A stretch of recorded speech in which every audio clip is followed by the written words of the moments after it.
Have you ever been so self aware that it actually starts to feel like a trap? There's a strange place I keep finding myself in. A place where I'm functioning, but I don't always feel like I'm living. It's what people call survival mode. Not the dramatic kind you see in movies, the quiet kind. The kind where you're still showing up, still getting things done, still appearing fine. But internally, you're just trying to make it through the day without everything falling apart. And I've started noticing something uncomfortable about that space. It doesn't always feel like crisis. Sometimes it feels like routine. Sometimes it even feels like discipline. But underneath it, there's this constant tension, like I'm always recovering from something I can't fully name. And what's been sitting with me lately is this idea of cycles. Not just habits, not just patterns, but cycles that feel like they keep looping back to the same lesson I swear I've already learned. There are areas of my life where I feel grounded, disciplined even, where I can see my growth clearly, where I can point to progress and say, I did that, I changed that, I overcame that. But then there's this other area, the one I don't seem to master, the one that doesn't respond to effort the same way everything else does, the one that makes me question whether I'm actually growing or just getting better at surviving the same lesson over and over again. And that's where the frustration starts to build. Because I start to wonder if I'm self aware, if I'm trying, if I'm reflecting, why does it still feel like I'm repeating myself? Why does it feel like I keep ending up in the same emotional place just with a different timeline? And that question, it doesn't stay neutral. It turns into something heavier. It becomes comparison, it becomes pressure, it becomes this quiet belief that I should be further than I am. And I carry that should everywhere. I should be past this. I should know better by now. I should have figured this out already. But the truth is that should doesn't actually move me forward. It just makes where I am feel unbearable.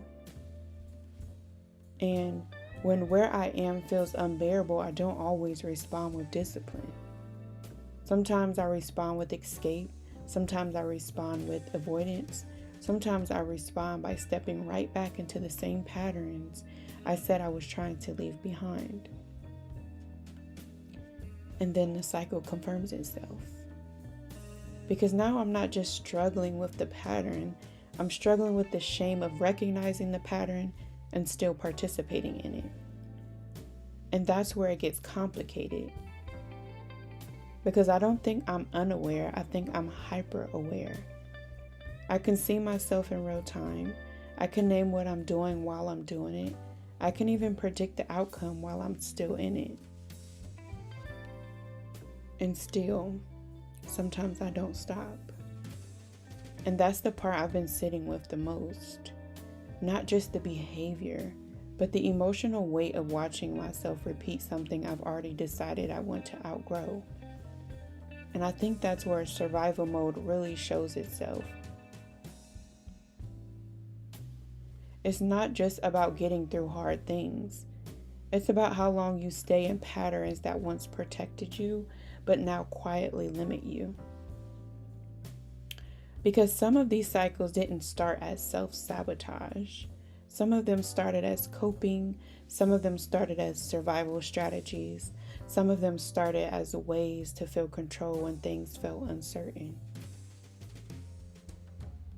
But at some point, what protected me started to also confine me.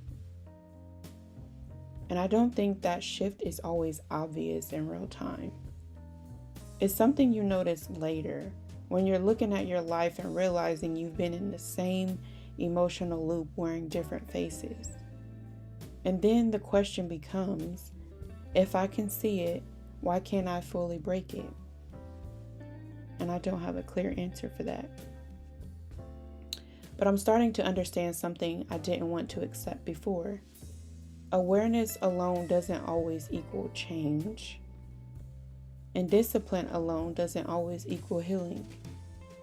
Sometimes you can be deeply self-aware and still emotionally stuck. Not because you don't know better, but because knowing better doesn't automatically rewrite what your nervous system is used to choosing. And that realization is both grounding and uncomfortable. Because it removes the illusion that I just need to try harder and everything will shift. But it also removes the harsh self-blame that says I'm not trying enough at all. The truth is somewhere in between. I am trying, but I am also tired. And sometimes tired people don't make optimal decisions, they make familiar ones. And familiar doesn't always mean healthy, it just means known. And I think I've been confusing known with safe for a long time. But what I'm learning is that just because something is familiar doesn't mean it's meant to stay.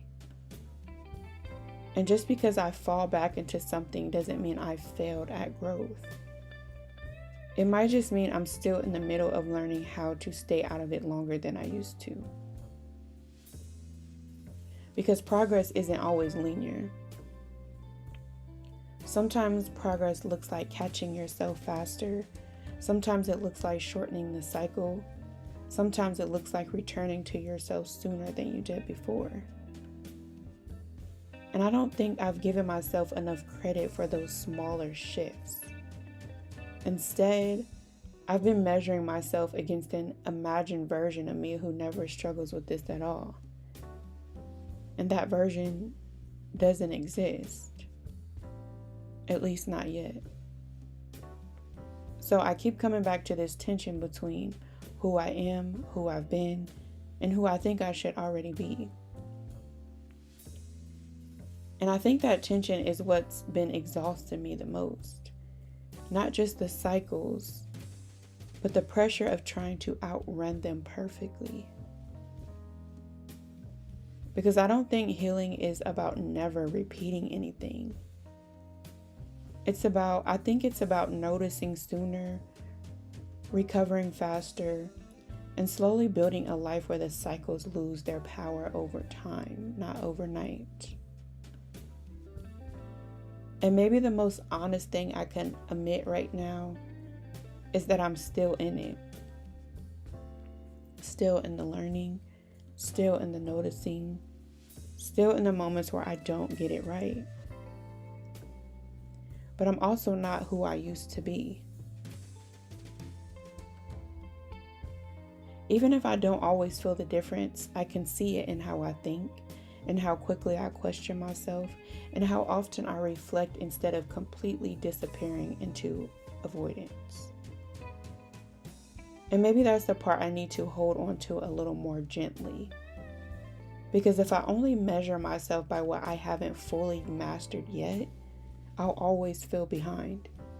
But if I can acknowledge what I'm actively unlearning, then maybe I'm not as stuck as it feels. Maybe I'm just in the middle of something that doesn't resolve on my timeline. And I think I'm slowly learning that being in the middle of something is still movement. Even if it doesn't feel like it yet. Even if it still looks like cycles. Even if I'm still trying to figure out how to finally break them for good.